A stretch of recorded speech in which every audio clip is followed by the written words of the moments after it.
وقت دھیرے دھیرے گزرتا چلا گیا۔ صفدر ہر رات اسے فون کرنا نہیں بھولتا تھا اور علیان کسی نہ کسی بہانے اسے ملنے آتا رہا۔ علیان سے دوستی بے تکلفی میں بدل گئی۔ وہ اس کی چھوٹی چھوٹی خواہشوں کی اتنی پرواہ کرتا تھا کہ کبھی کبھی دینا خود بھی حیران ہو جاتی، کبھی کبھی پریشان ہو کر سوچتی کہ آخر علیان ایسا کیوں کر رہا ہے۔ ایک دن بھابھی نے اسے اتنا زیادہ دینا کے ارد گرد منڈلاتے دیکھا تو اسے آڑے ہاتھوں لیا۔ وہ خوبصورتی سے سفینہ کو ٹال گیا۔ اب تک تو اس کے دوست بھی اس کے جنون سے واقف ہو گئے تھے۔ انہوں نے اپنی ہر ممکن کوشش کر لی کہ اسے سنبھال سکیں، مگر اسے دنیا میں دینا کے علاوہ نہ تو کوئی دکھائی دیتا نہ سنائی۔ چند دنوں میں جب تیرے بھائی کی شادی ہو جائے گی تو پھر کیا کرے گا؟ بھابھی ہے وہ تیری، اس کا دوست قاسم اس پر چیخا۔ وہ اسے سمجھا سمجھا کر تھک گیا تھا۔ بھابھی نہیں ہے وہ میری۔ علیان نے شراب کی بوتل منہ سے لگائی۔ نہیں ہے تو بن جائے گی۔ نہیں، علیان دھاڑا۔ اپنے دوست کی طرف انگلی اٹھاتے ہوئے اس نے آنکھوں ہی آنکھوں میں اسے خبردار کیا۔ ایسا نہیں ہونے دوں گا میں۔ ہوش کر علی، ایسا قسمت میں لکھا جا چکا ہے، وہ صفدر بھائی کی بچپن کی منگ ہے۔ ایسی قسمت کو پھاڑ کر ریزہ ریزہ کر دوں گا جو اسے مجھ سے دور کر دے۔ اپنے بھائی کو کیا جواب دے گا؟ قاسم نے اس کا چہرہ پکڑا۔ میں نہیں جانتا۔ اس نے اپنا چہرہ اس کے ہاتھوں کی گرفت سے آزاد کروایا۔ میں بس اتنا جانتا ہوں کہ وہ میرے علاوہ کسی کی نہیں ہو سکتی۔ بکواس بند کر علی، اور یہ پینا تو بند کر، دماغ کو چڑھ گئی ہے تمہارے۔ قاسم نے اس کے ہاتھ سے بوتل چھینی۔ بھگا کر لے جاؤں گا اسے۔ نہیں بھاگے گی وہ تیرے ساتھ۔ قاسم کے چیخنے پر علیان ان کے سامنے کھڑا ہو گیا اور اسے غصے سے گھورتا ہوا بولا، نہیں بھاگے گی تو اٹھا کر لے جاؤں گا، لیکن اس کی شادی نہیں ہونے دوں گا۔ میں تیرے ابا سے بات کرتا ہوں۔ قاسم کے یہ کہنے کی دیر تھی کہ علیان نے اسے گریبان سے پکڑ لیا۔ اس کی آنکھوں میں خون اتر آیا تھا۔ جس سے بات کروں گا میں خود کروں گا، اگر تم نے کچھ بھی کیا تو گولی مار دوں گا۔ قاسم نے اس کے ہاتھوں سے اپنا گریبان چھڑوایا اور خونخوار نظروں سے اسے دیکھا۔ تو جیسے بے غیرت سے اور امید بھی کیا کی جا سکتی ہے؟ یہ کہہ کر قاسم رکا نہیں۔ ڈیرے سے نکلتی اس کی پراڈو کی سپیڈ سے اس کے غصے کا اندازہ لگایا جا سکتا تھا۔ ابا، مجھے آپ سے بات کرنی ہے۔ اگلی شام علیان خبریں سنتے فیاض سے مخاطب ہوا۔ بیٹھ جاؤ، میں خبریں سن لوں ذرا، فیاض نے ٹی وی پر نظریں جماتے ہوئے کہا۔ علیان بے چینی سے کھڑا رہا۔ فیاض نے اس کی بے چینی دیکھی تو کچھ سوچ میں پڑ گئے۔ وہ جب بھی اس طرح بات کرنے آتا تھا کوئی نہ کوئی مصیبت ہی لاتا تھا۔ فیاض اپنے بیٹے کے تمام کرتوتوں سے اچھی طرح واقف تھے۔ میں نے کہا نا، بیٹھ جاؤ۔ ان کی سخت آواز کا علیان پر ذرا برابر بھی اثر نہیں ہوا۔ فیاض نے ٹی وی بند کر دیا اور مکمل طور پر اس کی طرف متوجہ ہو گئے۔ کیا بات ہے؟ انہوں نے ناگواری سے پوچھا۔ شادی کرنی ہے میں نے، اس نے بنا تمہید باندھے کہا۔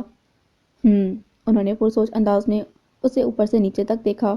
ٹھیک ہے، صفدر کی شادی تک ہر روز فیکٹری جاؤ، باغات کا کام دیکھو، زمینوں پر چکر لگاؤ، پھر دیکھتا ہوں۔ اتنا انتظار نہیں کر سکتا میں۔ کیوں، لڑکی بھاگی جا رہی ہے کہیں؟ انہوں نے اسے رد کرنے کے انداز سے کہا اور ٹی وی کا ریموٹ اٹھا لیا۔ ایسا ہی سمجھ لیں۔ بے چینی اس کے انگ انگ سے ظاہر ہو رہی تھی۔ کیا بکواس کر رہے ہو؟ فیاض نے اسے جھاڑنے کا فیصلہ کچھ سوچ کر ملتوی کر دیا اور ریموٹ ٹی وی کی طرف کر کے آن کا بٹن دبایا۔ صفدر کی شادی کے بعد بات کریں گے۔ صفدر بھائی کی شادی نہیں ہو سکتی۔ علیان کی بات سن کر فیاض کا ہاتھ ریموٹ پر ہی جم گیا۔ کیا بک رہے ہو؟ وہ روکدار آواز میں بولے۔ مجھے دینا سے شادی کرنی ہے۔ علیان کی بات سن کر فیاض ایک لمحے کے لیے سکتے میں آ گئے اور پھر ان کا خون ایسا کھولا کہ جب وہ علیان کے سامنے کھڑے ہوئے تو اس قدر زناٹے دار تھپڑ علیان کے منہ پر مارا کہ اسے دن میں تارے نظر آنے لگے۔ بھائی کی عزت پر ہاتھ ڈالے گا، بے غیرت! انہوں نے اسے گریبان سے پکڑ کر خوب مارا۔ وہ بنا احتجاج کیے مار کھاتا رہا۔ جب وہ مار مار کر تھک گئے تو انہوں نے اسے اپنی نظروں کے سامنے سے دور ہونے کا کہا۔ علیان باپ کی آنکھوں میں گھورتا ہوا چلا گیا، لیکن اس کی نظر میں جو عزم تھا وہ انہیں جھنجھوڑ کر رکھ گیا۔ وہ اپنی اولاد کی نظر کو خوب پہچانتے تھے۔ اگر اس نظر میں غصہ ہوتا تو شاید وہ اتنا نہ گھبراتے، مگر اس نظر میں جو عزم تھا وہ بنا بولے بہت کچھ کہہ گیا تھا۔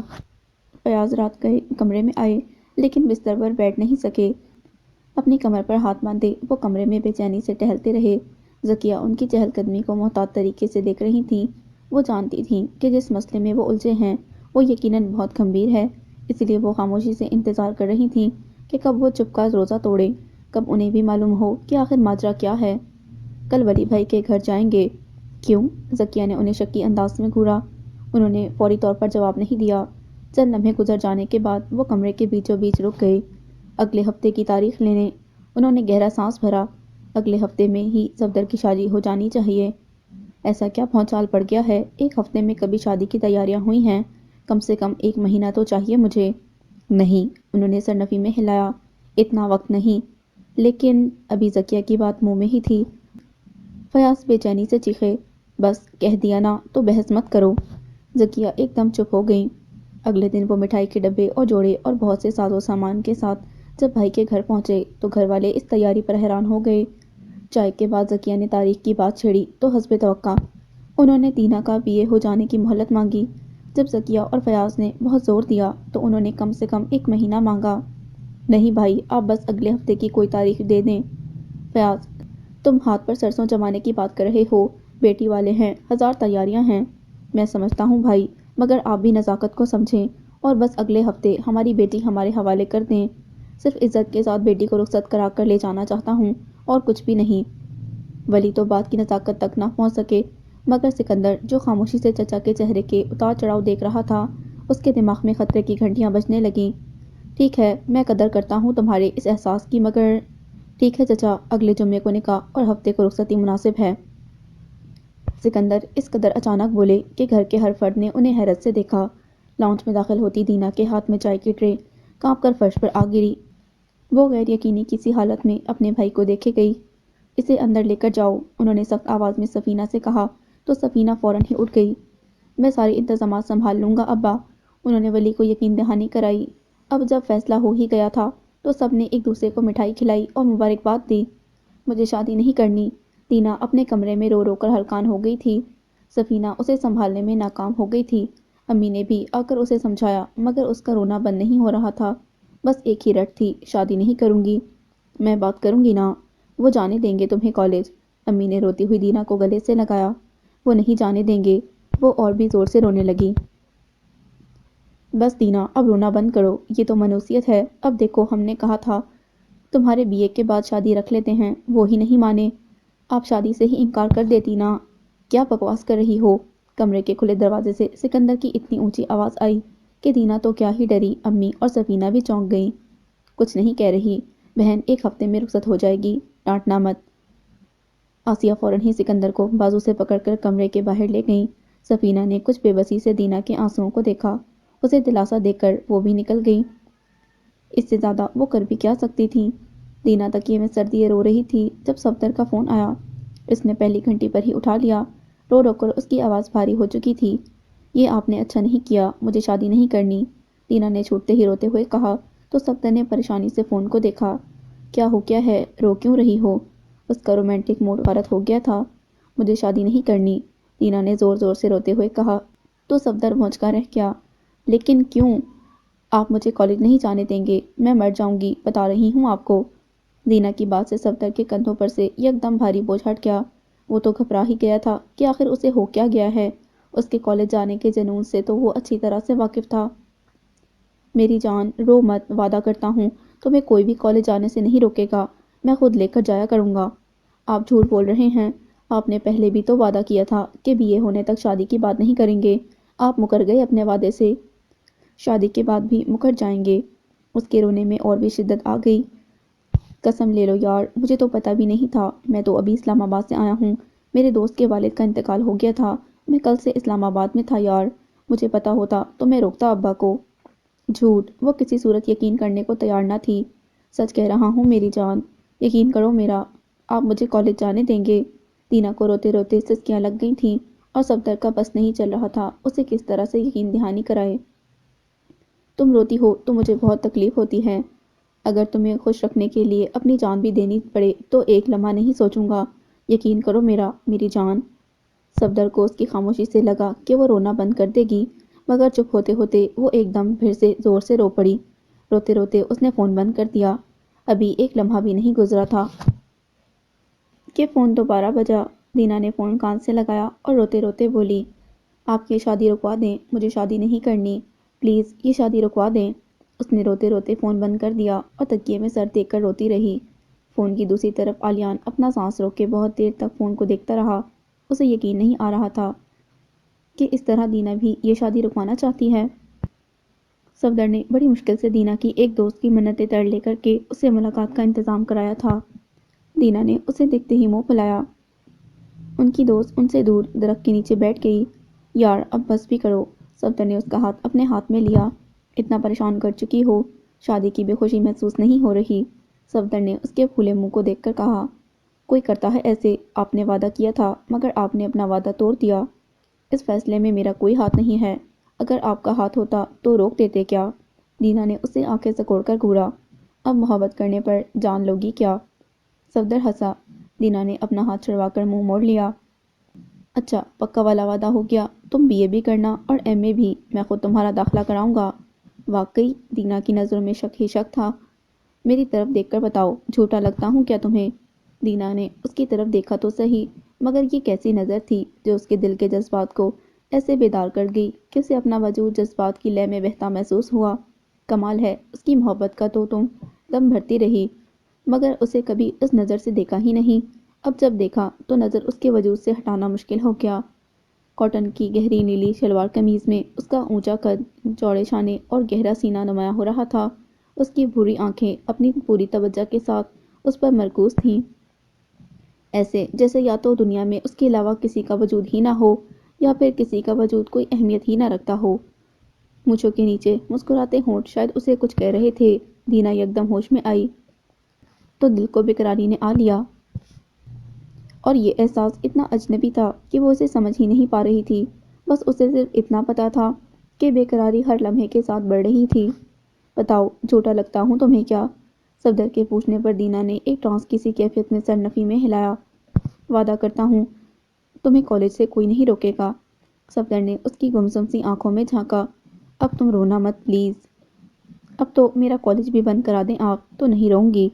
واقعی؟ صفدر اس کے بدلے ہوئے رویے پر حیران ہوا۔ دینا نے اس بات میں سر ہلایا۔ کیوں؟ آپ کالج سے زیادہ اہم جو ہو گئے ہیں، پہلے نہیں تھا؟ صفدر اس کی طرف جھکا۔ دینا نے مسکرا کر نفی میں سر ہلایا تو صفدر نے اسے گھورا۔ آپ کی بے چینی اور بیقراری کا آج احساس ہوا ہے۔ صفدر مسلسل اس کے بدلے ہوئے رویے پر حیران ہو رہا تھا۔ آپ کے صبر کا امتحان لیتی رہی ہوں، اب اور نہیں۔ آج سے میں سب کچھ ویسے ہی کروں گی جیسے آپ کہیں گے۔ تم تو لگتا ہے جان لینے کے در پر ہو۔ ویسے یہ سارے انکشافات اچانک ہی کیسے ہو گئے؟ صفدر نے بھویں اچکائیں۔ دینا نے مسکراتے ہوئے اس کے دونوں ہاتھ اپنے ہاتھ میں لیے تو صفدر تو حیرت سے بے ہوش ہونے والا ہو گیا، کیونکہ آج ہی تو سینے میں محبت کی آگ برابر بھڑکی ہے۔ اس نے کہتے ہی صفدر کے ہاتھ چھوڑے اور تیزی سے اس کی پہنچ سے دور ہوتی چلی گئی۔ دینا لہکتے ہوئی گھر میں داخل ہوئی تو سکندر کے ہاتھ لگ گئی۔ انہوں نے اس کے چہرے پر خوشی کے پہلے رنگ دیکھے تو شکی انداز میں گھورا۔ کہاں گئی تھی؟ کبل کے گھر، آئندہ گھر سے نہیں نکلنا۔ سکندر کا بس نہیں چل رہا تھا کہ اس کی رخصتی تک اسے گھر میں باندھ کر رکھ لیں، اور اگر کبھی نکلنا ہو تو ساتھ گرموں کو لے کر جانا۔ مجھے کہیں اکیلی نظر آ گئی تو زمین میں گاڑ دوں گا۔ جی بھائی، دینا نے نظریں جھکا کر کہا، لیکن اس لمحے دل اتنا خوش تھا کہ سکندر کی ڈانٹ بھی اس کی خوشی کم نہ کر سکی۔ کمرے میں آتے ہی اس نے صفدر کو فون ملایا۔ صفدر منشی کے ساتھ زمینوں پر جا رہا تھا۔ اس نے اس کی کال کاٹ دی۔ دینا نے غصے سے فون کو گھورا اور اسے میسج کیا کہ فارغ ہوتے ہی اسے فون کرے۔ اس سے پہلے کبھی دینا نے صفدر کو فون نہیں کیا تھا۔ اس کا فون دیکھ کر تو صفدر کے چہرے پر خوبصورت مسکراہٹ اور دل میں خوشی بھر گئی۔ لگتا ہے آج سچ میں برابر آگ بھڑکی ہے، اس نے دل ہی دل میں مسکراتے ہوئے سوچا۔ دینا انٹرنیٹ پر کپڑوں کے ڈیزائن دیکھ رہی تھی جب علیان کا فون آیا۔ امید کے برعکس علیان نے دینا کی ہنستی مسکراتی آواز سنی تو وہ سمجھ نہیں پایا کیا کہے۔ تم خوش ہو؟ اس نے کچھ لمحوں کی خاموشی کے بعد پوچھا۔ ہاں، دینا شرمائی۔ صفدر بھائی سے شادی کرنا چاہتی ہو؟ علیان کے سوال پر دینا نے کنفیوز سا ہو کر فون کی طرف دیکھا۔ اس سے تو ابھی تک کسی نے یہ پوچھا ہی نہیں تھا، بس بتا دیا گیا تھا کہ وہ صفدر کی بچپن کی منگیتر ہے اور اسی سے شادی ہونی ہے۔ ہاں تو ان سے ہی تو میری شادی ہونی ہے نا، اس میں چاہنے نہ چاہنے کی کیا بات ہے؟ ہونی ٹل بھی تو سکتی ہے۔ کیسی باتیں کر رہے ہیں علیان بھائی؟ اچھا سنیں، مجھے امی بلا رہی ہیں، مجھے اپنے کپڑے لینے جانا ہے۔ سب کچھ اتنا اچانک ہو رہا ہے کہ کچھ بھی سمجھ نہیں آ رہی۔ خدا حافظ۔ اس سے پہلے کہ علیان اسے روک پاتا وہ فون بند کر چکی تھی۔ علیان پچھلے 2 دن سے ڈیرے پر تھا۔ وہ گھر نہیں جانا چاہتا تھا۔ وہ صفدر کی شادی کی تیاریاں نہیں دیکھ سکتا تھا۔ وہ دینا کو صفدر کا ہوتا ہوا نہیں دیکھ سکتا تھا۔ اس نے اپنا سر اپنے ہاتھوں میں گرا لیا اور آنسو آنکھوں سے بہتے اس کے ہاتھوں پر گرنے لگے۔ محبت کتنا بے بس کر دیتی ہے یہ اسے آج محسوس ہوا تھا۔ اگر دینا اسے اشارہ بھی کر دیتی تو وہ اسے بھگا کر لے جاتا۔ علی اندھیرے میں کیوں بیٹھا ہے؟ قاسم کمرے میں آیا تو اس نے ساری بتیاں جلا دیں۔ الیان کی طرف سے کوئی جواب نہ پا کر وہ اس کے سامنے گھٹنوں کے بل بیٹھ گیا اور اسے روتے دیکھ کر وہ شدر رہ گیا۔ کیا کر رہا ہے یار، سنبھال خود کو۔ وہ خوشی خوشی شادی کی تیاری کر رہی ہے۔ الیان نے درد کے ایک طوفان کو دل میں سموتے ہوئے کہا۔ اسے تیاری تو کرنی ہی تھی، لیکن وہ میری ہے، وہ کسی اور کی کیسے ہو سکتی ہے؟ وہ میری محبت کیوں نہیں سمجھ رہی؟ اسے میرا درد کیوں محسوس نہیں ہو رہا؟ کیونکہ تمہاری محبت یک طرفہ ہے۔ وہ تم سے محبت نہیں کرتی۔ وہ اپنے گھر کی عزت کی حد پار کبھی نہیں کرے گی۔ وہ کبھی اپنوں کو رسوا نہیں کرے گی۔ تو بھی مت کر، گھر چل، ایک ہی بھائی ہے تیرا، اس کی خوشی میں خوش ہو یار۔ میرا دل درد سے پھٹ رہا ہے، میں کیسے خوش ہوں؟ تیرا راستہ غلط تھا علی، اور غلط راستے درد کے علاوہ کچھ بھی نہیں دیتے۔ ابھی بھی وقت ہے، سنبھل جا۔ اگر وقت ہاتھ سے نکل گیا تو یاد رکھنا، پچھتاوے کے علاوہ کچھ نہیں رہ جائے گا۔ محبت بھی بہت تکلیف پہنچاتی ہے۔ الیان کا لہجہ اتنا ٹوٹا ہوا تھا کہ قاسم کو لگا اگر اس لمحے اس نے اسے نہ سنبھالا تو وہ ٹوٹ جائے گا۔ اس نے الیان کو گلے سے لگا لیا۔ اس کے گلے لگتے ہی وہ ایسے رویا گویا درد سے ختم ہی ہو گیا ہو۔ الیان گھر آ گیا تھا۔ اس نے دینا کے عکس کو دماغ سے نکالنے کی بھرپور کوشش کی۔ دن بھر وہ شادی کے کاموں میں مصروف رہتا، ہنستا بھی، باتیں بھی کرتا، مگر رات جب وہ اپنے کمرے کی تنہائی میں ہوتا تو اس کا صبر جواب دے جاتا۔ وہ ہر رات بکھرتا اور پھر ہر صبح خود کو سمیٹ کر دوبارہ سے نئے دن کا آغاز کر دیتا۔ دینا نے صفدر سے آخر منوا ہی لیا کہ اسے پارلر سے تیار ہونا ہے، اور جب صفدر مان گیا تو باقی سب کو منانا اس کا ہی کام تھا۔ دینا مطمئن سی تیاریوں میں مصروف تھی۔ اس کا بس نہیں چل رہا تھا کہ رات اترنے والا سورج چڑھنے سے پہلے ہی اسے صفدر کے گھر پہنچا دے۔ بے قراری دونوں طرف برابر تھی۔ پچھلے لان میں آؤ۔ دینا نے فون کان سے لگایا تو صفدر کی بات سن کر وہ جلدی سے بستر سے نکلی۔ ڈھلکتا دوپٹہ سمیٹتی وہ تیزی سے سیڑھیاں اترتی، اوپر آتے سکندر سے ٹکرا گئی۔ ابھی تو سکندر کچھ بولا بھی نہیں تھا کہ دینا کے چہرے کا رنگ اڑ گیا۔ سکندر نے اس کے اڑے ہوئے رنگ کو دیکھا تو ان کے چہرے پر مسکراہٹ پھیل گئی۔ انہوں نے اس کے سر پر پھیرنے کے لیے ہاتھ اٹھایا تو دینا کو لگا وہ اسے مارنے کے لیے ہاتھ اٹھا رہا ہے۔ اس نے غیر ارادی طور پر اپنا چہرہ اپنے بازو میں چھپا لیا۔ سکندر کا اٹھا ہاتھ اپنی جگہ جم گیا۔ جب سکندر کے ہاتھ نے دینا کو چھوا تو اس نے دھیرے سے اپنی آنکھیں کھولی اور ڈرتے ڈرتے سکندر کی طرف دیکھا۔ سکندر اپنا ہاتھ نیچے کر چکا تھا اور کچھ شوق سے عالم میں دینا کی طرف دیکھ رہا تھا۔ میں نے کچھ بھی نہیں کیا، دینا نے معصومیت سے کہا۔ سکندر نے آہستگی سے سر اس بات میں ہلایا اور اس کے سر پر ہاتھ رکھا۔ ہمیشہ خوش رہو، کبھی غم کا سایہ بھی نہ پڑے تم پر، انہوں نے نرم آواز میں کہا تو دینا آنکھیں پھاڑے بس انہیں دیکھے گئی۔ جاؤ، اسے کہہ کر وہ سیڑھیاں چڑھ گئی۔ دینا سکتے کے عالم سے چونکتی اور بھاگتے ہوئی باہر نکل گئی۔ لان میں اندھیرا تھا۔ دینا کو اندھیرے سے ہمیشہ ہی خوف محسوس ہوتا تھا۔ اس نے ادھر ادھر نظر دوڑائی کہ آخر صفدر کہاں ہے۔ جب صفدر ایک دم اس کے سامنے آ گیا تو وہ ڈر کر پیچھے ہٹی، پھر منہ بنا کر بولی، ڈرا دیا آپ نے مجھے، اور مجھے لگا تو مجھے دیکھ کر خوش ہوگی۔ صفدر مسکرایا، بھائی نے دیکھ لیا نا تو ہم دونوں کی خوشی نکال دیں گے۔ تمہارا بھائی تو بہت خوفناک ہے۔ میرے بھائی کو کچھ نہیں کہیں، وہ بس اوپر اوپر سے سخت ہیں، وہ اندر سے بھی اتنے ہی سخت ہیں، کسی قسم کے دھوکے میں مت رہنا۔ صفدر نے خبردار کیا، اگر آپ جانتے ہیں تو پھر یہاں کیوں آئے ہیں؟ دینا نے اس سے گھورا، تمہارے لیے چوڑیاں لایا ہوں۔ صفدر نے کمر کے پیچھے سے ہاتھ نکالا تو اس کے ہاتھ میں ہرے رنگ کی چوڑیاں تھیں۔ یہ تو آپ چچی کے ہاتھ بھی بھجوا سکتے تھے۔ دینا نے اس کے ہاتھ میں چوڑیاں دیکھیں۔ ہاں، بھیج تو سکتا تھا، مگر دل بھی تو بےتاب تھا تم سے ملنے کے لیے۔ دینا کی طرف گہری نگاہ سے دیکھتے ہوئے گمبھیر آواز میں بولا تو دینا کی نظر خود بخود ہی جھک گئی اور گالوں پر لالی بکھر گئی۔ تمہارا دل بےتاب نہیں تھا مجھ سے ملنے کے لیے؟ صفدر اس کی طرف جھکا۔ دینا نے اس کے سینے پر ہاتھ رکھ کر پیچھے کیا تو اس نے دینا کا ہاتھ پکڑ لیا اور اس کا چہرہ اپنی نظروں کے حصار میں لیتے ہوئے لبوں سے لگا لیا۔ دینا نے اپنا ہاتھ ایسے کھینچا جیسے اسے کرنٹ لگا ہو۔ میں اندر جا رہی ہوں۔ وہ گھبرا کر پیچھے ہٹی۔ صفدر نے اسے بازو سے پکڑ کر اپنے اور اس کے بیچ کا فاصلہ کم کیا تو دینا کا دل اچھل کر حلق میں آ گیا۔ بالکل بھی نہیں۔ اس نے اسے دونوں کندھوں سے پکڑا اور اپنے ہاتھوں میں اس کے بازوؤں پر اوپر نیچے دھیرے دھیرے پھیرنے لگے۔ دینا سے تو شرم کے مارے پلکیں ہی نہ اٹھائی گئیں۔ بتاؤ، بےتابی کے اس سفر میں تم میری ہم سفر نہیں ہو کیا؟ صفدر، جانے دے مجھے۔ دینا نے خود کو چھڑانے کی کوشش کی۔ وہ سخت نروس ہو رہی تھی اور کسی طرح اس کی قربت سے دور بھاگنا چاہتی تھی۔ جانتی ہو، تم نے پہلی دفعہ میرا نام لیا ہے۔ تم مجھے صفی بھی کہہ سکتی ہو۔ بس آپ جائیں۔ دینا نے اسے پیچھے دھکیلا۔ کیوں؟ صفدر نے اس کا چہرہ اونچا کیا تاکہ اس کی آنکھوں میں جھانک سکے، لیکن اس نے اپنی بھاری پلکیں نہیں اٹھائیں۔ مجھے صفدر پلیز۔ دینا پریشان ہوئی۔ پلیز کیا؟ صفدر کو اس کی شرم و حیا اچھی لگ رہی تھی۔ بس خود ہی سمجھ جائیں آپ، دینا مسکراتے ہوئے بولی اور اپنے کندھے چھڑواتی ہوئی الٹے قدموں اس سے دور ہوتی گئی۔ آلیان نے جب دینا کو مہندی کی رسم کے لیے اسٹیج پر بیٹھے دیکھا تو اس کی اوپر کی سانس اوپر اور نیچے کی نیچے رہ گئی۔ اپنی آنکھوں سے ملتے گہرے سبز رنگ کا فراک پہنے، نارنجی دوپٹہ اوڑھے، کانوں اور ہاتھوں میں پھولوں کے زیور پہنے، وہ کسی اور ہی دنیا کی مخلوق لگ رہی تھی۔ دل نے درد سے سسکتے ہوئے کروٹ لی اور چھن جانے کا دکھ انگڑائی لے کر بیدار ہوا۔ دل نے بہت ستایا، بہت سمجھایا کہ وہ جن قدموں سے آیا ہے انہی قدموں سے لوٹ جائے، مگر اس نے دل کو اس درد سے آشنائی کی آزمائش میں ڈال دیا۔ وہ دیکھنا چاہتا تھا کہ آخر اس کا دل کس حد تک صبر کر سکتا ہے، کس حد تک خود کو روک سکتا ہے، کس حد تک درد کے سامنے ٹھہر سکتا ہے۔ آخر وہ کون سی حد ہے جہاں اس کا دل گھٹنے ٹیک دے گا۔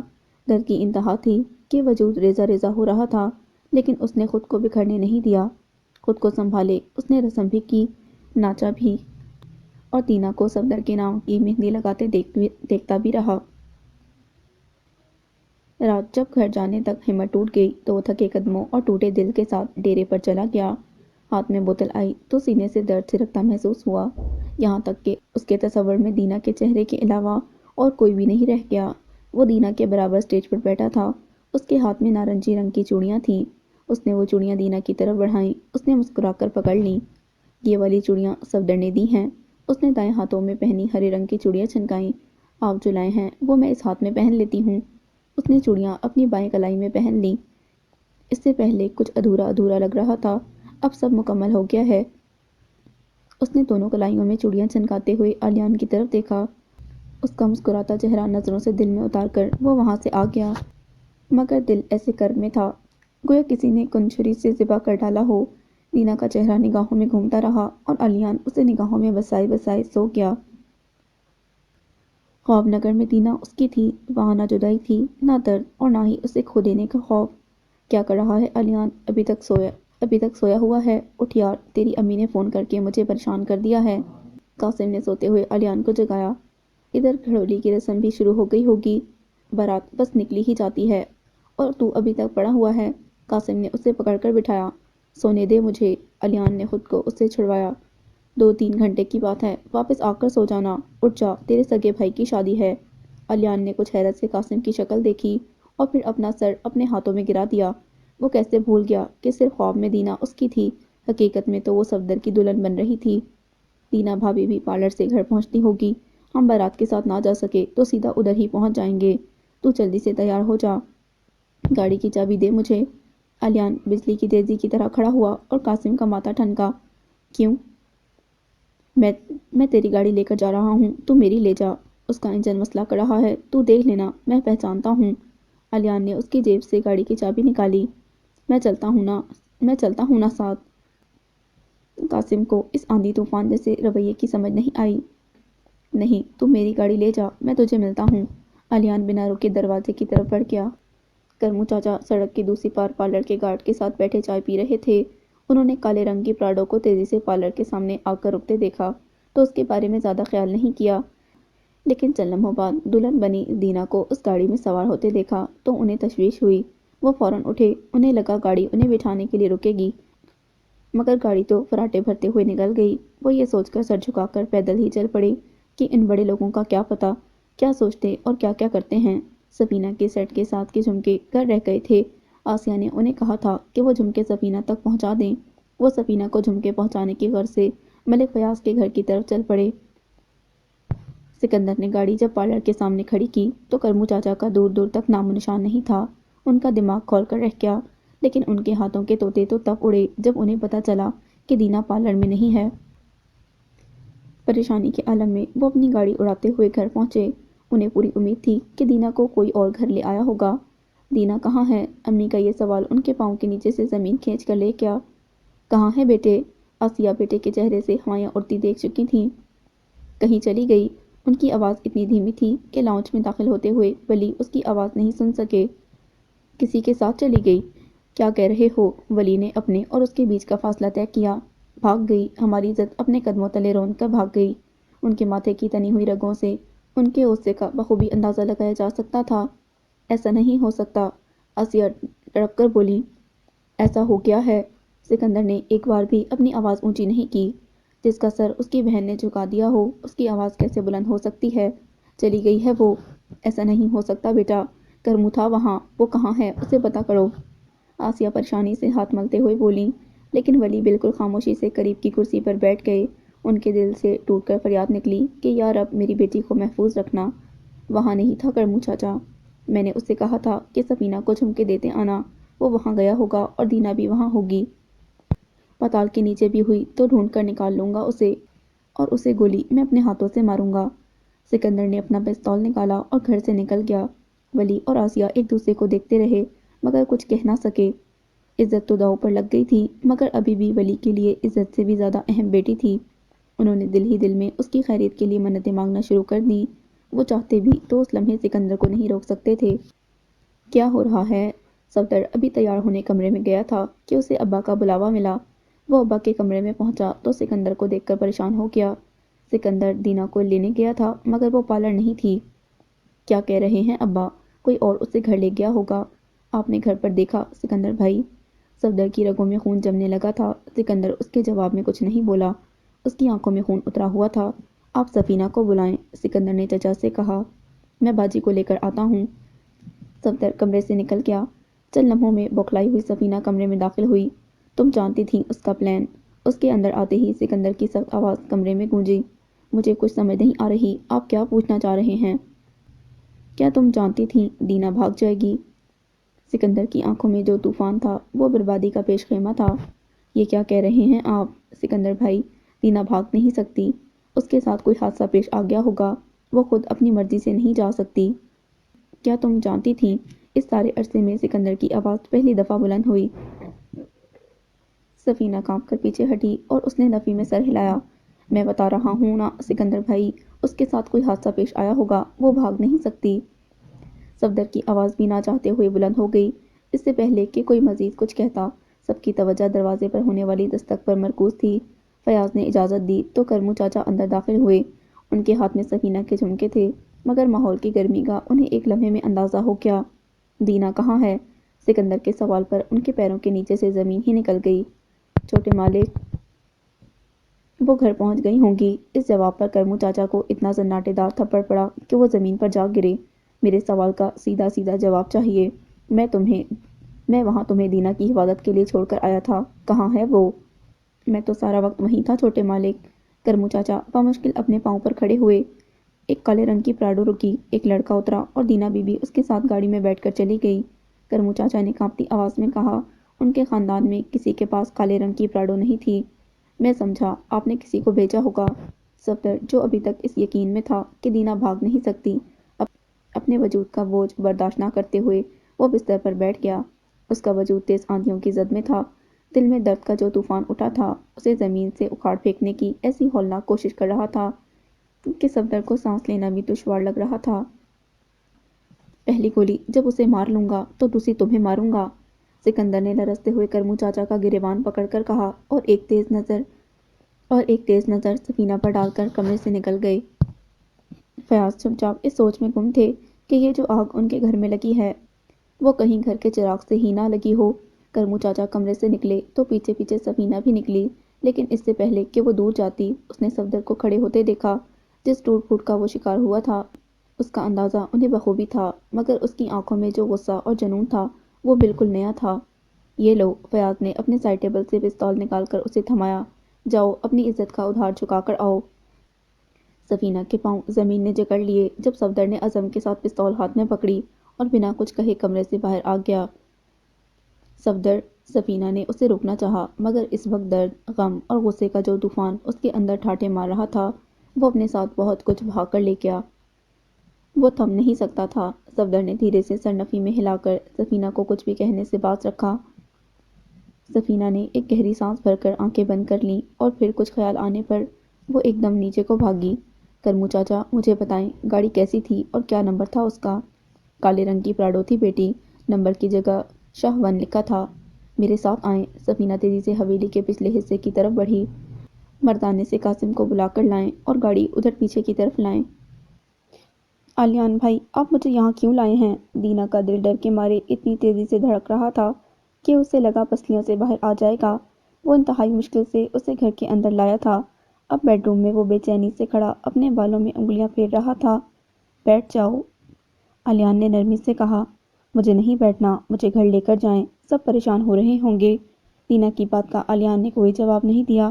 وہ کچھ دیر اس کے جواب کا انتظار کرتی رہی، مگر آلیان اس کی طرف کمر موڑ کر کھڑا ہو گیا۔ مجھے گھر لے کر جائیں، آج شادی ہے میری، وہ چیخی۔ نہیں، آلیان اس کی طرف مڑا اور سر نفی میں ہلاتا ہوا بولا، آج شادی نہیں ہوگی تمہاری۔ ایسا مت کہیں، سکندر بھائی مجھے گولی مار دیں گے۔ وہ شوق کی سی حالت میں پیچھے ہٹی۔ آلیان بے چینی سے اس کے قریب آیا اور اس کا ہاتھ تھام لیا۔ نہیں، میں تم پر آنچ بھی نہیں آنے دوں گا۔ دینا نے بجلی کی سی تیزی سے ہاتھ چھڑوایا۔ یہ ٹھیک نہیں کر رہے آپ آلیان نے اس کے ہونٹوں پر ہاتھ رکھ کر اس کے الفاظ کا گلا اس کے حلق میں ہی گھونٹ دیا۔ بھائی نہیں ہوں تمہارا، محبت کرتا ہوں تم سے۔ دینا نے اس کی آنکھوں میں جھلکتے جنون کو خوف کے عالم میں دیکھا۔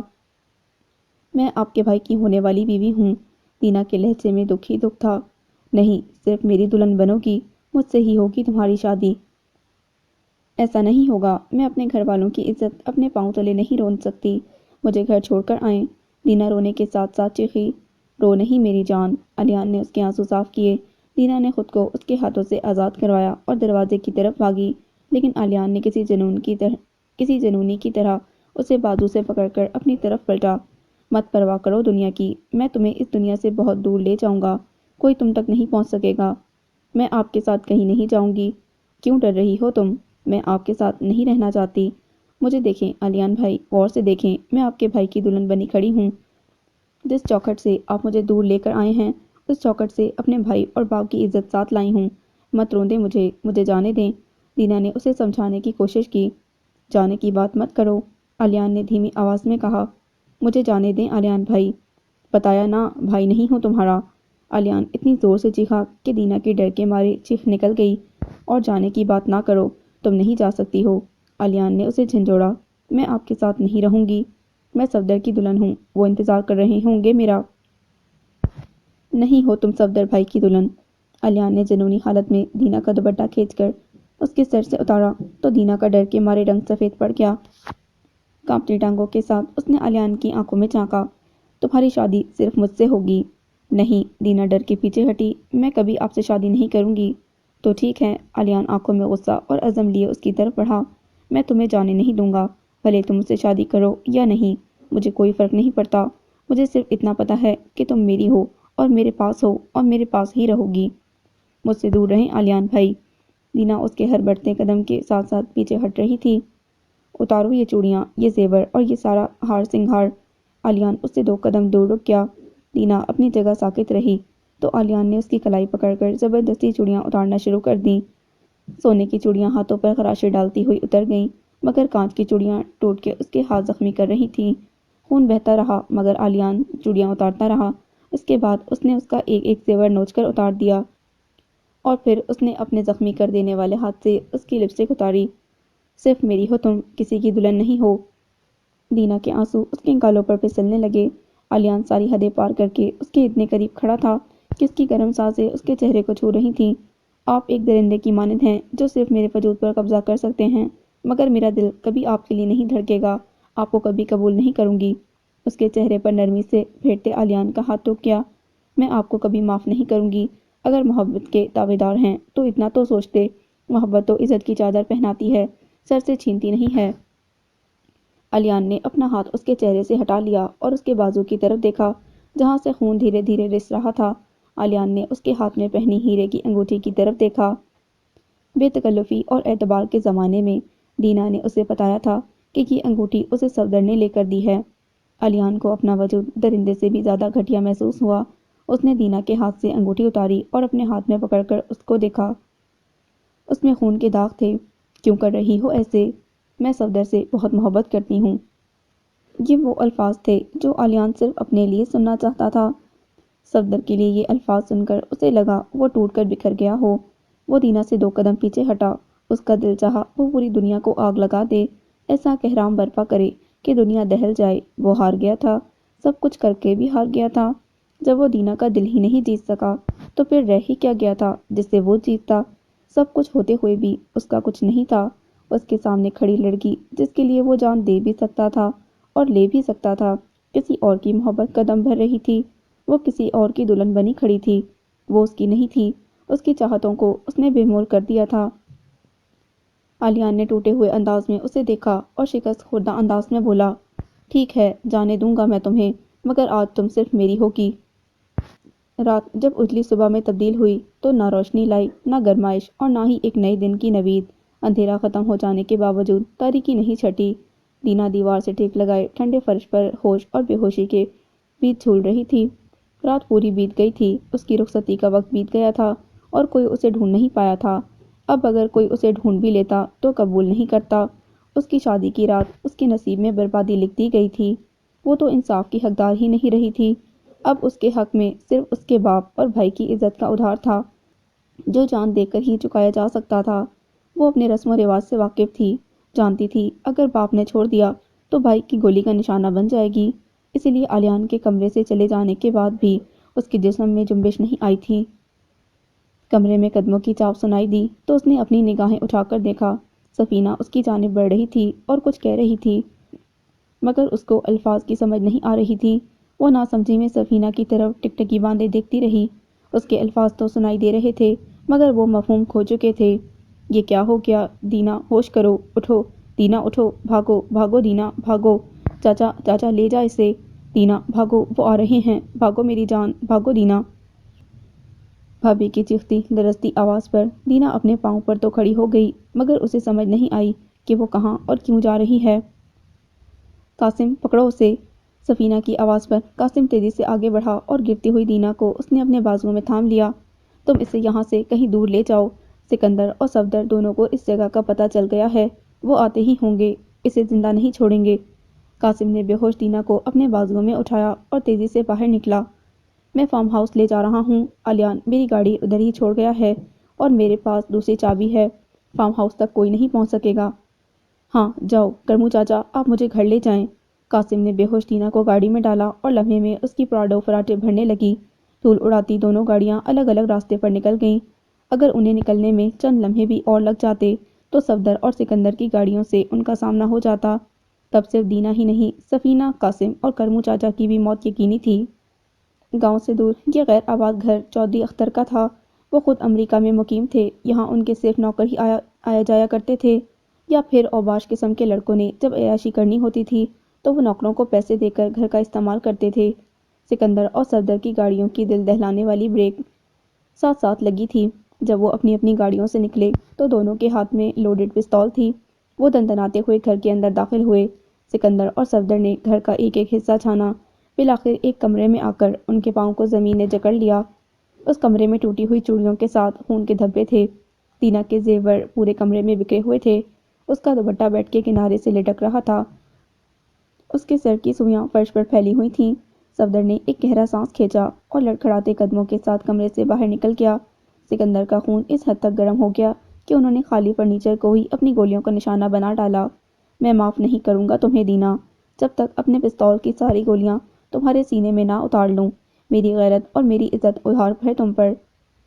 سکندر پاگلوں کی طرح چیخے۔ صفدر خاموشی سے اپنی گاڑی تک کا راستہ طے کر چکا تھا۔ وہ گاڑی میں بیٹھا اور ہاتھ میں پستول پکڑے اس نے دونوں ہاتھ اسٹیئرنگ وہیل پر رکھے۔ کمرے کا منظر اس کی نگاہوں کے سامنے گھوما۔ وہ اس کمرے میں دینا کے وجود کا تصور بھی نہیں کرنا چاہتا تھا، مگر بار بار دینا کا چہرہ اس کی نظروں کے سامنے گھوم رہا تھا۔ صفدر نے دونوں ہاتھ زور زور سے اسٹیئرنگ وہیل پر مارے اور بے ساختہ چیخا، کیوں کیا تم نے میرے ساتھ ایسا؟ میری عزت کا سر عام تماشا کیوں بنایا تم نے دینا، کیوں؟ جانے کتنی دیر بیت گئی تھی۔ صفدر اسی طرح گاڑی میں بت بنا بیٹھا رہا۔ جب شیشے پر سکندر نے اسے پستول سے دستک دی، صفدر نے شیشہ نیچے کیا تو سکندر پرعزم آواز میں بولے، تم گھر جاؤ، میں اسے ڈھونڈ نکالوں گا۔ وہ اگر آباد ہونے تمہارے گھر نہیں آئی تو میں اسے گولی مار کر تمہارے گھر لاؤں گا، لیکن وعدہ کرتا ہوں اسے میری اور تمہاری عزت کا حساب اپنے خون سے دینا ہوگا۔ جب تک اسے ڈھونڈ نہیں لیتا سکون اور چین سب حرام ہے مجھ پر۔ سکون چین تو مجھ پر بھی حرام ہے۔ اگر میری نظروں کے سامنے آ گئی تو گولی آپ نہیں میں ماروں گا۔ صفدر کے انداز میں چٹانوں جیسی سختی تھی۔ دینا جب مکمل ہوش میں آئی تو ٹوٹ کر روئی۔ قاسم اسے فارم ہاؤس چھوڑ کر چلا گیا تھا۔ اس نے گھر کی کھڑکیاں دروازے کھولنے کی بہت کوشش کی مگر سب کچھ بند تھا۔ وہ کمرے میں پڑی روتی رہی یہاں تک کہ آنسو خود بخود ہی خشک ہو گئے اور دل اتنا تھک گیا کہ درد بھی محسوس ہونا بند ہو گیا۔ 2 دن بعد قاسم نے آ کر دروازہ کھولا تو دینا ڈر کے مارے کمرے میں چھپ گئی۔ قاسم کو اسے ڈھونڈنے میں بہت مشکل ہوئی لیکن مسلسل 1 گھنٹہ ڈھونڈنے کے بعد وہ آخر اسے مل ہی گئی۔ مجھ سے ڈرے مت، میں سفینہ بھابی کے کہنے پر آپ کو یہاں لایا ہوں۔ میں آپ کو کوئی تکلیف نہیں پہنچاؤں گا۔ قاسم نے ہاتھ اٹھا کر اسے نرمی سے سمجھایا۔ دینا کی آنکھوں میں شک ہی شک تھا۔ وہ محتاط طریقے سے اسے دیکھتی رہی۔ آلیان نے جو کیا وہ سب جانتا ہوں میں۔ قاسم نے اپنے اور اس کے بیچ کا فاصلہ کم کرنے کی کوشش نہیں کی۔ کچھ دیر میں سفینہ بھابی بھی آتی ہوں گی، باقی کی ساری بات وہ خود آپ کو سمجھا دیں گی۔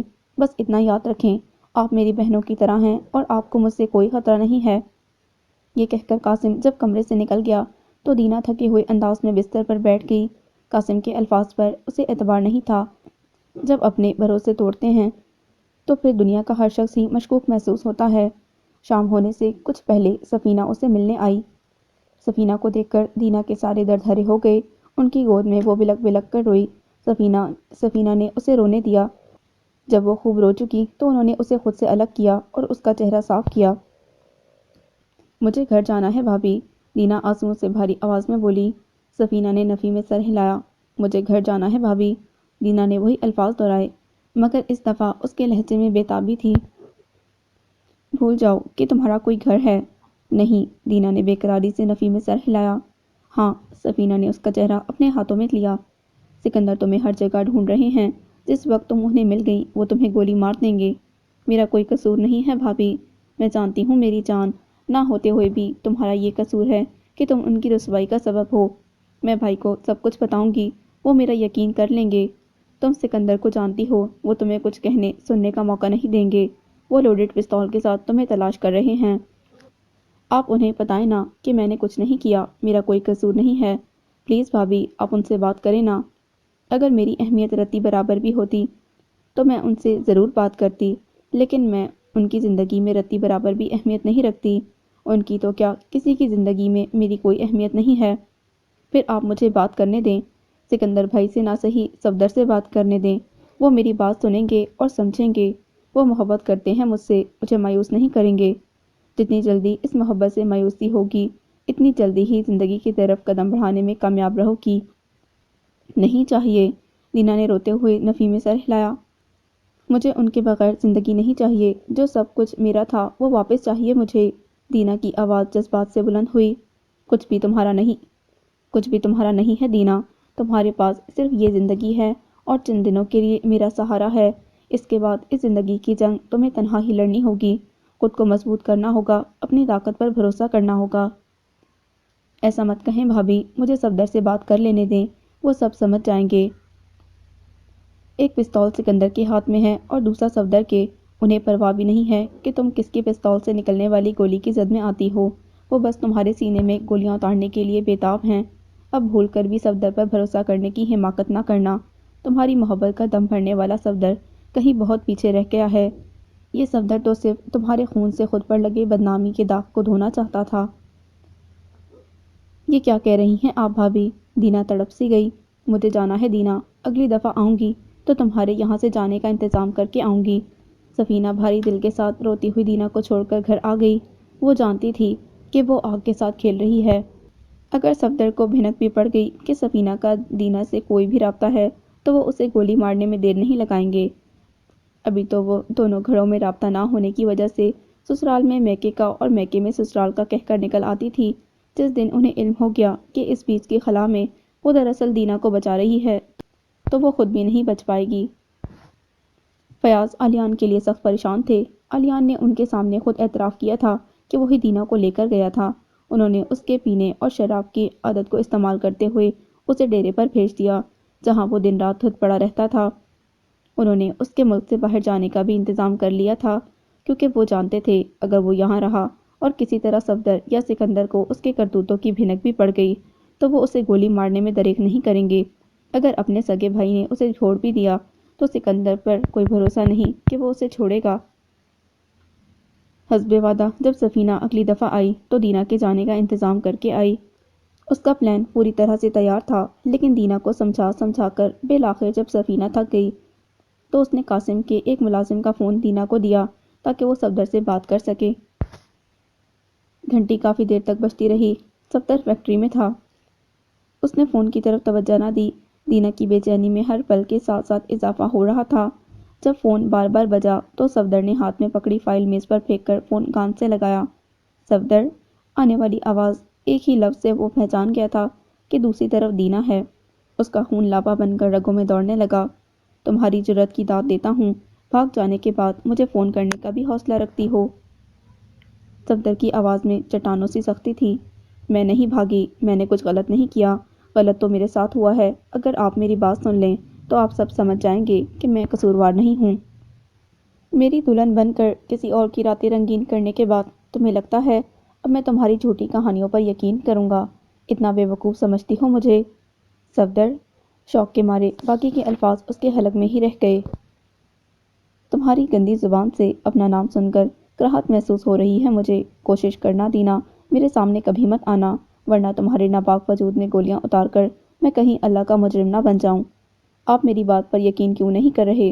میں نے کچھ نہیں کیا، میں مجرم نہیں ہوں۔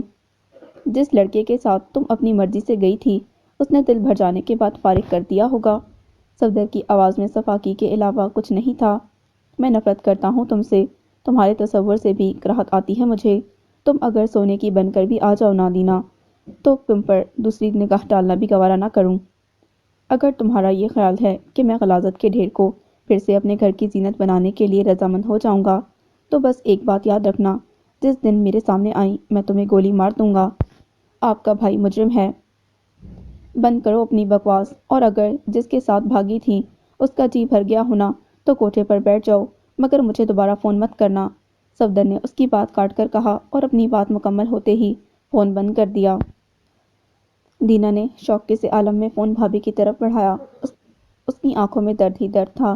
قاسم نے اسے اسلام آباد ایئرپورٹ چھوڑ دیا۔ دینا کا گھبراہٹ سے برا حال تھا۔ وہ تو کبھی اکیلی گھر سے کالج تک نہیں گئی تھی، اور زندگی نے ایسے موڑ پر لا کھڑا کیا تھا جہاں وہ اکیلی ایک انجان شہر جا رہی تھی، جہاں کہ وہ صرف نام سے واقف تھی۔ جہاز میں بیٹھتے ہوئے اس کی زندگی کسی فلم کی طرح اس کی نظروں کے سامنے چل رہی تھی۔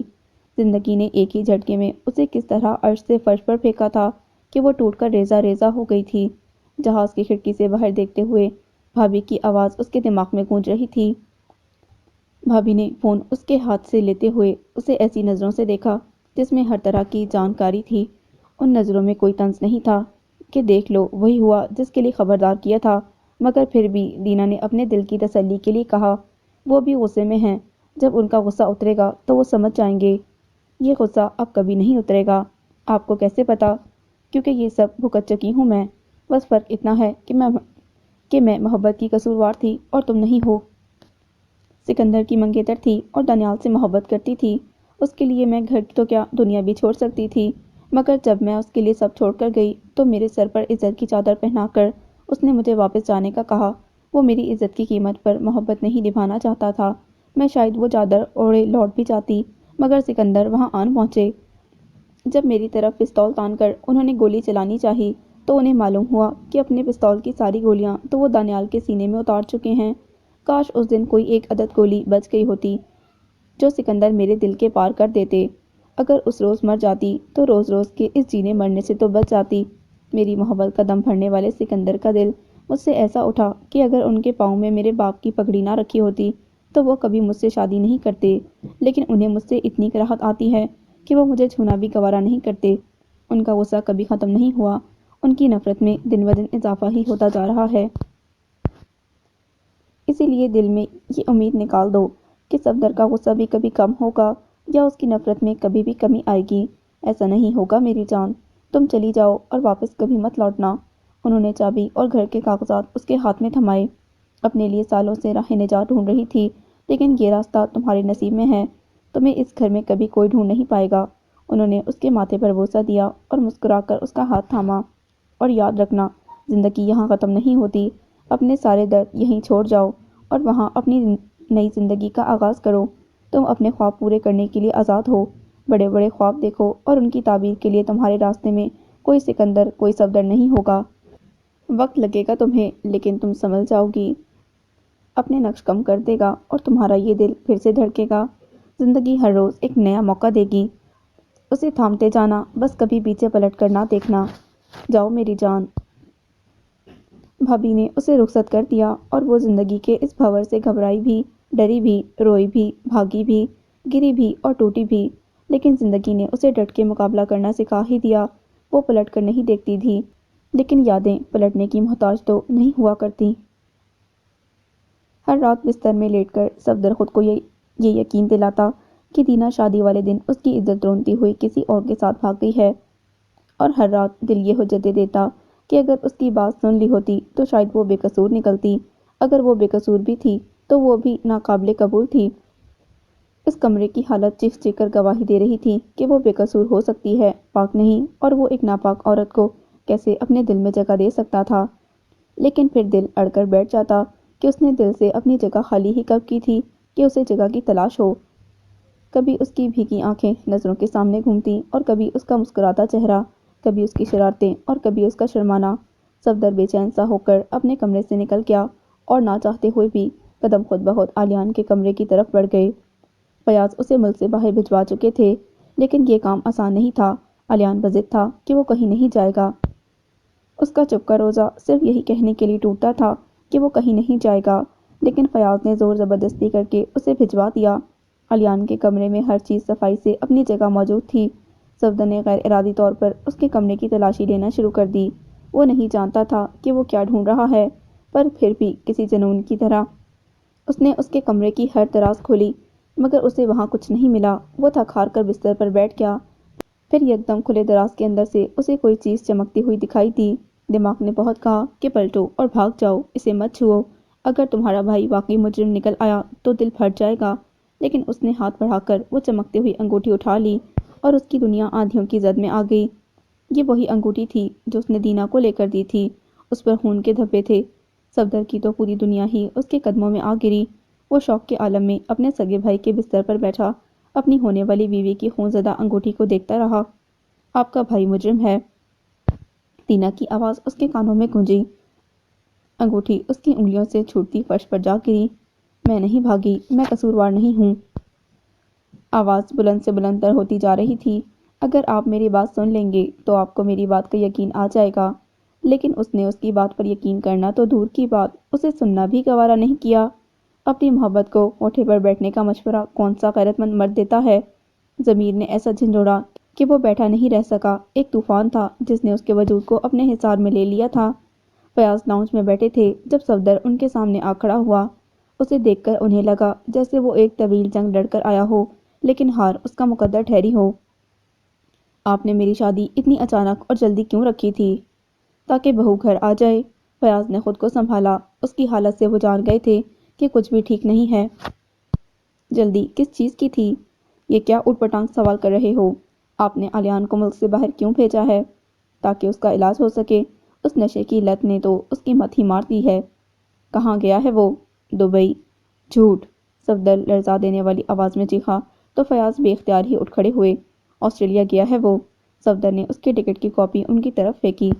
کس سے چھپا رہے ہیں اسے اور کیوں چھپا رہے ہیں اسے؟ فیاض فوری طور پر کوئی جواب نہ دے سکے۔ بولیں، جواب چاہیے مجھے۔ تم کہنا کیا چاہ رہے ہو؟ صاف صاف بات کرو۔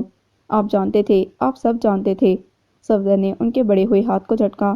آپ آلیان کی ہر حرکت سے واقف تھے اور آپ نے اسے میری عزت پر ہاتھ ڈالنے دیا۔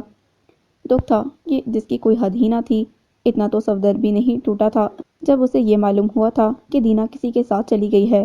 مجھے کچھ بھی معلوم نہیں تھا۔ اگر مجھے معلوم ہوتا تو کیا میں یہ سب ہونے دیتا؟ فیاض نے تحمل سے اسے سمجھایا۔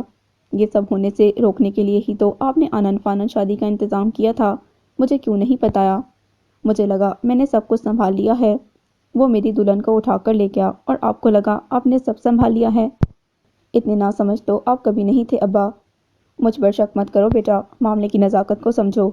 ابھی بھی معاملے کی نزاکت کو میں سمجھوں؟ وہ میری عزت تار تار کر گیا، مجھے زمانے میں اس نے رسوا کر دیا، میری محبت کو تباہ کر دیا، برباد کر دیا اس نے دینا کو، اور معاملے کی نزاکت کو میں سمجھوں۔ جو ہو چکا ہے وہ ختم ہو گیا ہے صفدر، اب دبی راکھ کو مت کرے دو۔ آپ نے اسے جانے دیا بلکہ بھگا دیا، اور اس کے جرم کی سزا کے حقدار میں اور دینا ٹھہرے۔ وہ آزاد ہے، میری زندگی تباہ و برباد ہو گئی ہے، اور آپ کہہ رہے ہیں جو ہو چکا ہے وہ ختم ہو گیا ہے۔ صفدر ان سے 2 قدم پیچھے ہٹا۔ ختم نہیں ہوا ابا، میں خود اپنے ہاتھوں سے ختم کروں گا۔ اپنے سگے بھائی کی جان لوگے تم؟ میرے سگے بھائی نے میری عزت لے لی، میں جان بھی نہ لوں؟ اس کی نادانی تھی، وہ جذبات کا بہاؤ تھا، سب کچھ جان بوجھ کر نہیں کیا اس نے۔ تم چپ ہو جاؤ صفدر، ورنہ ہم برباد ہو جائیں گے۔ کس منہ سے دنیا کو بتاؤ گے کہ تمہاری عزت پر ڈاکہ تمہارے اپنے سگے بھائی نے ڈالا ہے؟ صفدر کے چہرے سے اڑتا رنگ اس بات کی گواہی دے رہا تھا کہ وہ دنیا کے سامنے یہ کہنے کا حوصلہ نہیں رکھتا کہ اس کی عزت خود اس کے سگے بھائی کے ہاتھوں رسوا ہوئی ہے۔ جو ذلت ہمارے نصیب میں تھی وہ تو اب ہم بھگت چکے ہیں، لیکن میرے سر میں وزیر خاک مت ڈالو، اس نے تو رسوا کر دیا ہے، اور اب رہی صحیح عزت تم رون ڈالو گے تو کیا رہ جائے گا میرے پاس؟ فیاض نے اپنے خالی ہاتھوں کی طرف دیکھا، اور خالی خالی نظروں سے انہوں نے اپنے بیٹے سے التجا کی۔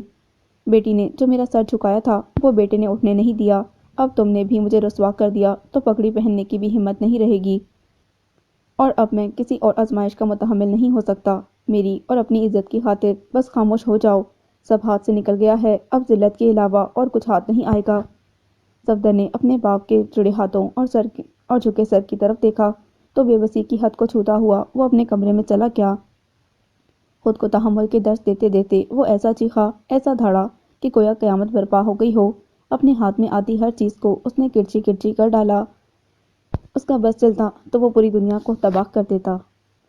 تیز گرجتی بارش کو دینا لاؤنج کی کھڑکی سے دیکھ رہی تھی۔ کسی زمانے میں بارش خوشی کی نوید لاتی تھی، مگر اب اس میں کوئی بھی جذبات نہیں جڑے تھے۔ اس نے میز کی طرف نظر دوڑائی، آج اسامہ کی سالگرہ تھی۔ اس نے اس کے پسندیدہ کھانے کے ساتھ ساتھ کیک بھی بنایا تھا، مگر گھڑی رات کے 2 بجا رہی تھی، وہ ابھی تک نہیں آیا تھا۔ اس نے فون کرنے کی زحمت بھی نہیں کی تھی۔ دینا نے نوٹ لکھنے کے لیے کاغذ اور قلم اٹھایا۔ شکوے کا حق نہیں تھا اس کا، اسی لیے صرف ہیپی برتھ ڈے لکھ کر اس نے نوٹ میز پر چھوڑ دیا اور سونے اپنے کمرے میں چلی گئی۔ اسامہ گھر میں داخل ہوا تو اسے خنکی کا احساس ہوا۔ لاؤنج کا اے سی چل رہا تھا۔ اس کی نظر میز پر گئی تو وہ حیرت سے میز کی طرف بڑھا۔ دینا ذمہ داری سے کھانا فریج میں رکھ دیتی تھی کہ کہیں خراب نہ ہو جائے، شاید بھول گئی۔ یہ سوچ کر اسامہ کھانے کی طرف بڑھا تاکہ فریج میں رکھ دے۔ میز پر کھانے کے ساتھ کیک اور نوٹ دیکھ کر اس کے دل میں کسک سی پھیل گئی۔ وہ کام کے بعد دوستوں میں بھول ہی گیا تھا کہ دینا اس کا انتظار کر رہی ہوگی۔ اس نے تو فون تک نہیں کیا تھا۔ دل میں بڑھتے ہوئے پچھتاوے کے ساتھ ساتھ اس نے کھانا اور کیک اٹھا کر فریج میں رکھ دیا اور نوٹ اٹھا کر اپنے ساتھ کمرے میں لے گیا۔ اگلی صبح اس نے دینا کو کام کرتے دیکھا تو انتہائی دکھی انداز میں بولا، ہیپی برتھ ڈے اسامہ، تجھے تو کسی نے منہ بھی نہیں لگایا۔ دینا یہ سن کر غضبناک انداز میں اس کی طرف گھومی۔ انسان اگر انتہائی بیہودہ ہو تو اسے کم سے کم اوور ایکٹنگ نہیں کرنی چاہیے۔ ایکٹنگ تو بہترین آتی ہے مجھے، فلم آفر ہوئی ہے، فلم میں تم یقیناً جہنم کے داروغہ ہوگے، ہے نا؟ دینا نے اپنے دونوں ہاتھ لڑاکا عورتوں کی طرح کمر پر رکھے۔ نہیں یار، ہیرو کا رول ہے۔ اسامہ نے اپنی ہنسی چھپائی۔ فلم کے آخر میں معلوم ہوگا کہ تم دراصل ولن تھے۔ دینا نے اس کی طرف کمر کی۔ اب اگر غصہ اس بات پر ہے کہ میں کل دیر سے آیا تھا تو سیدھے سے کہو یہ کیا گھما پھرا کر تانے دے رہی ہو؟ تانے اگر دینے ہوں گے تو ڈنکے کی چوٹ پر دوں گی، ڈرتی ہوں کیا تم سے؟ دینا ہاتھ میں لکڑی کا چمچہ گھماتی ہوئی اس کی طرف بڑھی تو وہ بے اختیار ہنستے ہوئے پیچھے ہٹا۔ یار، سہیلیوں نے روک لیا تھا، کیا کرتا؟ سہیلیوں کے رک جانے پر شرم سے چلو بھر پانی ڈھونڈ کر اس میں ڈوب مرتے اور کیا کرتے؟ دینا کے طنز پر اس کی ہنسی چھوٹ گئی۔ قسم سے اگر تم تھوڑی سی بھی خوبصورت ہوتی نا تو میں تمہیں دل دے بیٹھتا، مگر اللہ کو میری بھلائی عزیز تھی کہ حسن بڑھنے سے پہلے ہی تمہیں دنیا میں اتار دیا۔ حسن بڑھتے وقت تو تم بھی کوئی سستا نشہ کر کے سوئے ہوئے تھے، جب بھی رومانس کی کوشش کرتے ہو تو اتنے بھیانک لگتے ہو کہ دل ہول جاتا ہے۔ اب یہ تو سچ نہیں ہے، یقین نہ آئے تو میرا سوشل میڈیا اکاؤنٹ کھول کر دیکھ لو، لڑکیوں کی آنکھ کا تارا ہوں میں۔ آنکھ میں موتیا اترا ہوا ہو تو تم تارا تو کیا سورج بھی لگ سکتے ہو۔ دینا کو بلاخر ہنسی آ گئی۔ اچھا فضول باتیں چھوڑو، ناشتہ دو میرا۔ لو۔ دینا نے اس کے ہاتھ میں پلیٹ مارنے کے لیے تھمائی اور ملک شیک اس کی طرف میز پر بڑھا کہ وہ میز پر جھلک پڑا۔ کیا ہو گیا ہے یار؟ اسامہ نے اسے گھورا۔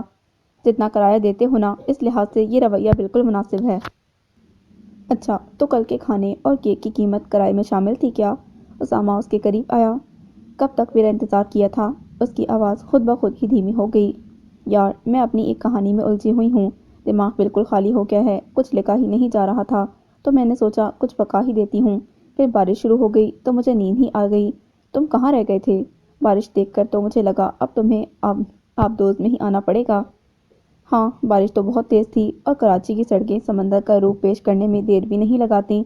اسامہ نے نوٹ کیا کہ اس نے کس خوبصورتی سے اس کا سوال گھمایا۔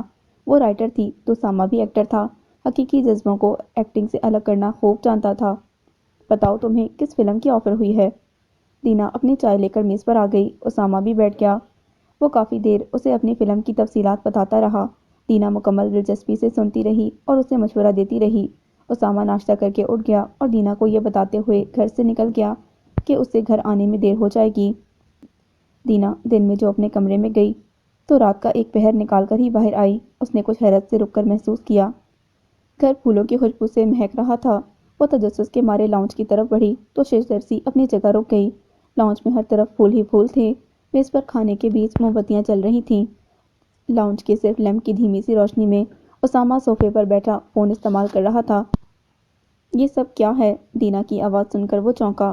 اس کی طرف مسکرا کر دیکھتے ہوئے وہ اٹھ کھڑا ہوا۔ آؤ، میں کھانا لایا تھا، اب تو ٹھنڈا ہو گیا، گرم کرتا ہوں، تم بیٹھو۔ وہ میز کی طرف بڑھا۔ اگر کھانا لائے تھے تو مجھے بلا لیتے، تم نے بھی تو نہیں بلایا نا۔ انتظار کرتی رہی تو میں نے سوچا میں بھی انتظار کر لیتا ہوں، دیکھتا ہوں انتظار کیسا ہوتا ہے۔ میں کوئی تم سے ناراض تھوڑی تھی، اور میں نے تو کوئی ایسا خاص انتظام بھی نہیں کیا تھا۔ دینا اس کے قریب آئی۔ کم سے کم خوش فہمی ہی رہنے دیتی کہ تم نے خاص انتظام کر کے میرا انتظار نہیں کیا۔ اسامہ نے اسے گہری نظروں سے دیکھتے ہوئے کہا، تمہارے لیے یہ خوش فہمی کافی نہیں ہے کہ تم حسین و جمیل ہونے کے ساتھ ساتھ اسٹار بھی ہو؟ دینا ہنسی تو اسامہ بھی ہنس پڑا۔ دل توڑ کر کرچی کرچی کر دیا میرا، ظالمہ۔ اسامہ نے دل پر ہاتھ رکھ کر اوور ایکٹنگ کی تو دینا ہنستی چلی گئی اور اسامہ کو اپنا آپ اس کی ہنسی میں کھوتا ہوا محسوس ہوا۔ یہ نیا اور انوکھا سا احساس دل کو لبھانے سا تھا۔ اسامہ نے اس کی جھیل جیسی گہری آنکھوں میں دیکھا اور اسے بازوؤں سے پکڑ کر بولا، تم بہت خوبصورت ہو۔ پھولوں سے مہکتا ماحول، دھیمی روشنی، اسامہ کی گہری نظریں اور قربت دینا کو نروس کرنے کے لیے کافی تھیں، لیکن وہ اس کے جذبات کو اگر سمجھ بھی جاتی تو اسے دل میں جگہ نہیں دے سکتی تھی۔ دل تو ابھی تک پرانے زخموں پر دکھ رہا تھا، نئے درد نہیں پال سکتا تھا، اس لیے اس نے ماحول کی گرمی کو کم کرنے کے لیے مذاق کا سہارا لیا۔ اگر شہریار سے رومانس کے لینس لے لیے ہوتے تو آج اتنے بھیانک نہ لگ رہے ہوتے۔ دینا نے خود کو اس کے ہاتھوں سے آزاد کروایا۔ اسامہ اس کی آنکھوں کے ذریعے اس کے دل میں جھانک رہا تھا، اور وہ شاید اس کی غیر دلچسپی پر یقین ہی کر لیتا اگر اس کے کانپتے ہوئے ہاتھ نہ دیکھ لیتا۔ اس نے اس کے کانپتے ہوئے ہاتھ اپنے ہاتھ میں لینے چاہے تاکہ اسے اپنے ساتھ کا سہارا دے سکے، مگر درد میں ڈوبتی تیرتی ان آنکھوں میں انکار دیکھ کر رک گیا۔ دینا جانتی تھی کہ اگر اس نے اپنی پلکیں نہ گرائیں تو اسامہ کی آنکھوں میں جو جذبوں کا سمندر ہے وہ اس کے دل میں کہرام مچا دے گا، اور زندگی میں ایک بار پھر وہیں آ کھڑی ہوگی جہاں سے چلی تھی، اور درد کے سفر کی وہ ہم سفر نہیں بننا چاہتی تھی، کیونکہ یہ سفر وہ پھر سے طے نہیں کر سکتی تھی۔ اس بار ٹوٹی تو خود بھی خود کو سمیٹ نہیں پاتی۔ پلکیں جھکا کر وہ 2 قدم پیچھے ہٹی اور میز کی طرف مڑی۔ اسامہ نے اس کی طرف بڑھنے کی کوشش نہیں کی تھی۔ اس کی خاموش آنکھوں میں اتنا درد تھا کہ وہ جاننا بھی نہیں چاہتا تھا کہ اس غم کی وجہ دل کا ٹوٹنا ہے یا اعتبار کا کرچی کرچی ہونا۔ میں کھانا گرم کرتی ہوں۔ دینا نے خود کو چند لمحوں میں سنبھال لیا تھا۔ جب وہ بولی تو آواز میں ذرا بھی لڑکھڑاہٹ نہیں تھی۔ میں مدد کرتا ہوں۔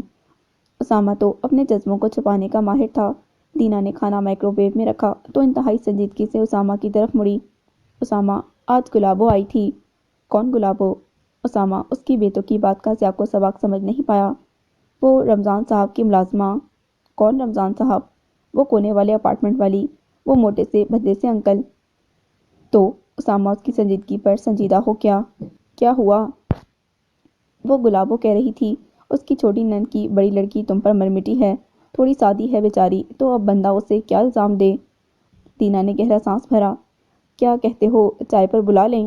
اسامہ ایک دم ہی ہنس پڑا۔ کیسی باتیں کرتی ہو؟ وہ ہنستے ہنستے بولا۔ ہاں، سچ کہہ رہی ہوں، محلے کی ساری کام والیاں تم پر مرتی ہیں۔ کبھی کبھی تو مجھے شک سا ہونے لگتا ہے کہ کہیں تم واقعی اسٹار تو نہیں ہو۔ اس کے چہرے پر مذاق کا دور دور تک نشان نہیں تھا۔ میں تو تمہارا جھانسا دیکھ کر مفت میں کام بھی کروا لیتی ہوں، اور وہ تو اور آنٹیاں بھی دن بہانے سے آ دھمکتی ہیں۔ دینا نے مائکرو ویو سے کھانا نکالا اور دوسرا اندر رکھا۔ سچ کہہ رہی ہو؟ ہاں نا، سچ میں آنٹی آ کر بہانے سے تمہارا پوچھتی ہیں، کچھ نہ کچھ کھانے کو بھی دے جاتی ہیں۔ میرے تو مزے لگے ہوئے ہیں۔ اس نے ٹائمر سیٹ کیا۔ نہیں، وہ مفت میں کام کرنے والی بات۔ دینا کو ساما کی شکی نگاہوں پر ہنسی آ گئی تو ساما ایک دم ریلیکس ہو گیا۔ پاگل، دینا ہنستے ہنستے بولی۔ ویسے تمہیں اندازہ ہے تم بہت بیہودہ باتیں کرتی ہو، اسامہ نے کھانا میز کی طرف لے جاتے ہوئے کہا۔ نہیں، دینا نے معصومیت سے سر ہلایا۔ دونوں ہنستے ہوئے میز پر آ بیٹھے۔ رات کیسے بیت گئی پتہ ہی نہیں چلا۔ جب وہ دونوں باتیں کرتے تھے تو ان کے درمیان ایسی مفاہمت محسوس ہوتی تھی کہ لگتا تھا صدیوں سے ساتھ ہوں۔